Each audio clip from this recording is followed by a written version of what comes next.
ஆன்மா என்பது நம்மகிட்ட இருக்க எல்லாருக்கும் தெரியும். ஆனால் கண்ணில் பார்க்க முடியாது. அதை பற்றி பேசிக் கொண்டிருக்கிறோம் இல்லையா?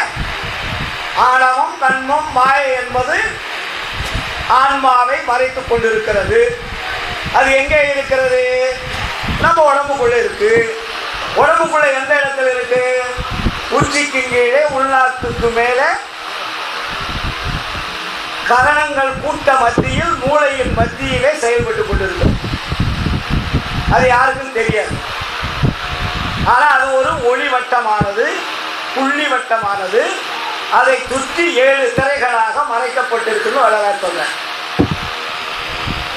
மற்ற சமயவாதிகள் சொல்லியதற்கும் வள்ளலார் சொல்லியதற்கும் நேர் வித்தியாசம். அது 7 திரைகளாக மறைக்கப்பட்டிருக்கிறது. இந்த 7 திரைகளை யார் நீக்குகின்றார்களோ அவர்களுக்கு ஆன்மாவை பற்றி தெரிந்து கொள்ளலாம். ஆன்மாவை தெரிந்து கொள்வதற்கு எது தேவைன்னா அறிவு தேவை. நீங்க அறிவு துணை இல்லாத ஆன்மா கிட்ட போக முடியாது. கருணையா கிட்ட காலையில் கூட பேசிட்டு நம்ம உடம்பு 4 பிரிவுகளாக இருக்கிறது. ஒன்று இந்திரியம், இன்னொன்று கரணம், இன்னொன்று ஜீவன், இன்னொன்று ஆன்மா.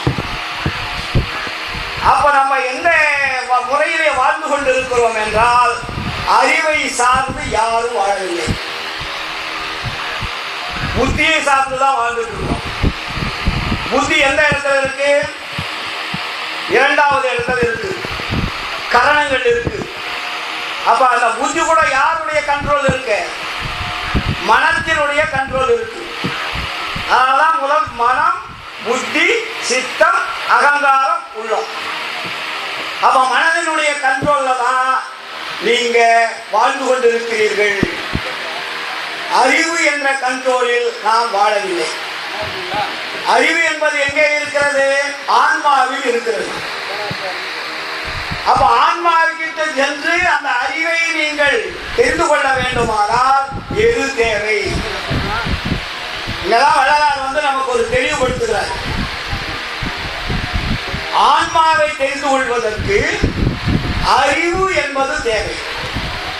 அந்த அறிவு இருந்தால்தான் ஆன்மாவிடத்திற்கு அந்த அறிவு வழிகாட்டும். நம்ம வழிகாட்டுறது பூரா புத்தி தான் பேசிட்டு, புத்தி தான் வழிகாட்டிட்டு இருக்கு.